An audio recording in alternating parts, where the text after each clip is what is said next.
നമസ്കാരം. ഞാൻ doctor Arun B Nair. വിവാഹിതരായ ദമ്പതികൾ വിവാഹം കഴിഞ്ഞ് ഏതാണ്ട് ഒരു മാസത്തോളം ചില വിനോദയാത്രകൾക്കും ബന്ധുക്കളുടെ വീട്ടിലും ഒക്കെ പോയി. വളരെ സന്തോഷകരമായിട്ടാണ് കാര്യങ്ങൾ മുന്നോട്ട് പോയത്. അത് കഴിഞ്ഞ് വീട്ടിൽ എത്തി. രണ്ടുപേരും IT മേഖലയിൽ ജോലി ചെയ്യുന്ന ആളുകളാണ്. പയ്യൻ്റെ വീട്ടിലാണ് അവർ താമസിക്കുന്നത്. കല്യാണം കഴിഞ്ഞ് ഏതാണ്ട് ഒരു 6 മാസം കഴിഞ്ഞപ്പോൾ സ്വാഭാവികമായും നമ്മുടെ നാട്ടിലെ അവസ്ഥ അറിയാമല്ലോ. ബന്ധുക്കളൊക്കെ ചോദിച്ചു തുടങ്ങും, വിശേഷമായില്ലേ, ഗർഭധാരണം നടന്നിട്ടില്ലേ എന്നുള്ളതിനെക്കുറിച്ചിട്ട് ചോദിക്കും. അപ്പോൾ ഈ ചോദ്യങ്ങൾ ഇങ്ങനെ ചോദിക്കുമ്പോൾ ഇന്നത്തെ ചെറുപ്പക്കാർക്ക് അവർ ജീവിതത്തിൽ ജോലിയിൽ അല്പമൊന്ന് സെറ്റിൽഡായി നല്ലൊരു വരുമാനമൊക്കെ ഉണ്ടാക്കി കുറച്ച് സേവിങ്സൊക്കെ ഉണ്ടായതിനു ശേഷം മാത്രം കുട്ടികൾ ഉണ്ടായാൽ മതി എന്ന് കരുതുന്ന വലിയൊരു വിഭാഗം ആളുകൾ നമ്മുടെ സമൂഹത്തിലുണ്ടെന്നുള്ള സത്യമാണ്. പക്ഷേ അവരങ്ങനെയൊക്കെ ചിന്തിച്ചു കഴിഞ്ഞാലും തീരുമാനിച്ചു കഴിഞ്ഞാലും ഈ നാട്ടുകാർ സമ്മതിക്കില്ല. അവർക്ക് വ്യാകുലതകളാണ്. അവർ പോയി ഈ പയ്യൻ്റെ അച്ഛനോടും അമ്മയോടും ചോദിക്കും. അമ്മമാർക്ക് ഇത് വളരെ വെപ്രാളം ഉണ്ടാക്കും, അമ്മമാർ വന്നിട്ടത് വീട്ടിൽ പ്രശ്നം ഉണ്ടാക്കും. അങ്ങനത്തെ സ്ഥിരം സംഭവിക്കുന്ന കാര്യങ്ങളാണ്. പക്ഷേ ഇവിടെയും അത്തരത്തിലുള്ള ചോദ്യങ്ങളൊക്കെ വന്നു. അത് ചെറിയ തോതിലുള്ള അസ്വാരസ്യമൊക്കെ ഇവർ തമ്മിൽ ഉണ്ടാക്കിയെങ്കിലും വലിയ കുഴപ്പമൊന്നുമില്ലാതെ പോയി. പക്ഷേ ഏതാണ്ട് 1 വർഷം കഴിഞ്ഞതിന് ശേഷവും കുട്ടികൾ ആയിട്ടില്ല. 1 വർഷം എന്ന് പറയുന്ന വലിയൊരു കാലയളവൊന്നുമല്ല. പക്ഷേ അങ്ങനെ ഒരു കാര്യം ചോദിച്ചു. അപ്പോൾ ഇത്തവണ പെൺകുട്ടിയുടെ അമ്മയാണ്. പെൺകുട്ടിയുടെ അമ്മ പയ്യനെ വിളിച്ച് ചോദിച്ചു, നാട്ടുകാരെല്ലാം ചോദിക്കുന്നു, ബന്ധുക്കളൊക്കെ ചോദിക്കുന്നു, വിശേഷമൊക്കെ ആയില്ലേ എന്ന്.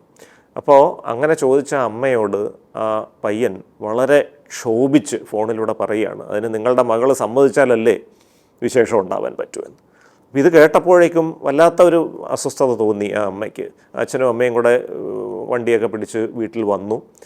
എന്താണെന്ന് ചോദിച്ചപ്പോഴത്തേക്ക് ഈ പയ്യൻ പറയുന്നത്, കഴിഞ്ഞ 1 വർഷമായിട്ട് ഈ പെൺകുട്ടി ഒരു ലൈംഗിക ബന്ധത്തിന് സഹകരിച്ചിട്ടേ ഇല്ല.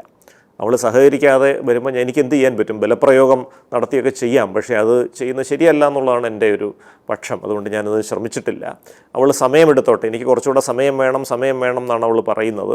സമയമെടുത്തോട്ടെ എന്ന് കരുതി 1 കൊല്ലം കഴിഞ്ഞു, ഇപ്പോഴും അവൾക്ക് സമയമായിട്ടില്ല എന്നാണ് പറയുന്നത്. അപ്പോൾ ആ ഒരു പ്രശ്നത്തെ തുടർന്നിട്ടാണ് ഈ ദമ്പതികൾ എൻ്റെ അടുത്തേക്ക് വരുന്നത്. അപ്പോൾ കാര്യങ്ങൾ ചോദിക്കുമ്പോൾ ആ പെൺകുട്ടി പറയുന്നത്, അവൾക്ക് ഈ ലൈംഗിക ബന്ധത്തെക്കുറിച്ച് വല്ലാത്ത ഒരു ഭയം മനസ്സിലുണ്ട്. അത് വളരെ ചെറുപ്പത്തിൽ തന്നെ പലരും പറഞ്ഞ നിറം പിടിപ്പിച്ച കഥകളിൽ നിന്നുണ്ടാകുന്നൊരു ഭയമാണ്.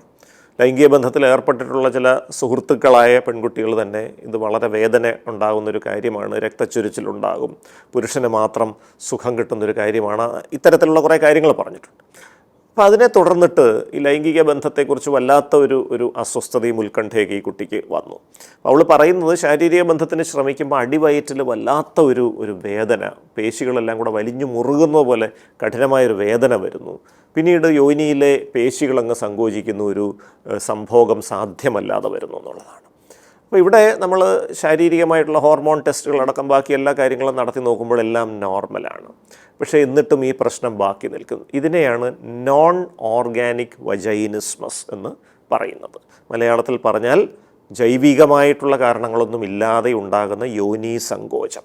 ഇതിൻ്റെ പ്രധാന ലക്ഷണം തന്നെ ലൈംഗിക ബന്ധത്തിന് ശ്രമിക്കുമ്പോൾ അടിവയറ്റിലെ പേശികൾ വലിഞ്ഞു മുറുകയും യോനിയിലെ പേശികൾ വലിഞ്ഞു മുറുകയും അതുവഴി ഒരു സുഗമമായ ലൈംഗിക ബന്ധം സാധ്യമല്ലാതെ വരികയും ചെയ്യുക എന്നുള്ളതാണ്.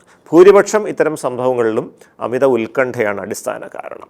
ആ ഉത്കണ്ഠ പരിഹരിച്ചു കഴിഞ്ഞാൽ തന്നെ പലപ്പോഴും ഇത് സുഖമായിട്ട് പരിഹരിക്കാൻ സാധിക്കും. അപ്പോൾ ഈ കുട്ടിക്ക് അവളുടെ ടെൻഷൻ കുറയ്ക്കാനുള്ള ചില റിലാക്സേഷൻ വ്യായാമങ്ങൾ നൽകി. യോനിയിലെ പേശികളുടെ വഴക്കം മെച്ചപ്പെടുത്താൻ സഹായിക്കുന്ന കെഗൽസ് എക്സർസൈസ് എന്നൊരു വ്യായാമമുണ്ട്. ആ വ്യായാമം പറഞ്ഞു കൊടുത്തു. പെട്ടെന്നുള്ള ഉത്കണ്ഠ കുറയ്ക്കാനുള്ള ചില മരുന്നുകളും നൽകി. ഏതാനും ദിവസങ്ങൾക്കുള്ളിൽ തന്നെ ഈ ബുദ്ധിമുട്ട് കുറഞ്ഞു തുടങ്ങി. സ്വാഭാവികമായ ലൈംഗിക ബന്ധം 2 ആഴ്ച കഴിഞ്ഞപ്പോൾ തന്നെ സാധിച്ചു. ഏതാണ്ട് 3 മാസക്കാലം ഈ എക്സർസൈസുകൾ തുടർന്നതോടെ ഇത് പൂർണ്ണമായിട്ട് മാറി. അതിനുശേഷം വളരെ സുഗമമായൊരു ലൈംഗിക ബന്ധം സാധ്യമാകുന്നൊരു അവസ്ഥ വന്നു. ലൈംഗികതയെക്കുറിച്ച് ആ കുട്ടിയുടെ മനസ്സിലുണ്ടായിരുന്ന തെറ്റായ ധാരണകളെല്ലാം പരിഹരിക്കാനും കൂടെ സാധിച്ചതോടെ അത് പൂർണ്ണമായിട്ടും ഒരു പഴങ്കഥയായി തന്നെ അവരുടെ ജീവിതത്തിൽ മാറി. അവർക്ക് ഏതാണ്ട് 4 മാസം കഴിഞ്ഞപ്പോൾ തന്നെ ഗർഭധാരണം സംഭവിച്ചു. അതോടെ വീട്ടുകാരുടെ പ്രശ്നവും കഴിഞ്ഞു.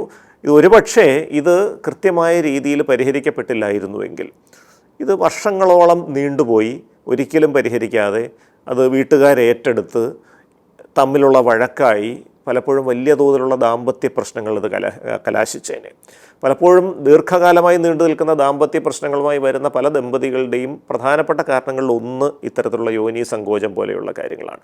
ഇത് ചികിത്സിക്കപ്പെടാതെ പോകുമ്പോഴാണ് അത് വലിയ വിപത്തുകളിലേക്ക് അത് ചെന്നെത്തുന്നത്. എന്നാൽ കൃത്യസമയത്ത് അത് കണ്ടെത്തി ചികിത്സിച്ചാൽ അത് പൂർണ്ണമായിട്ട് ഭേദപ്പെടുത്താനും സാധിക്കും. നന്ദി, നമസ്കാരം.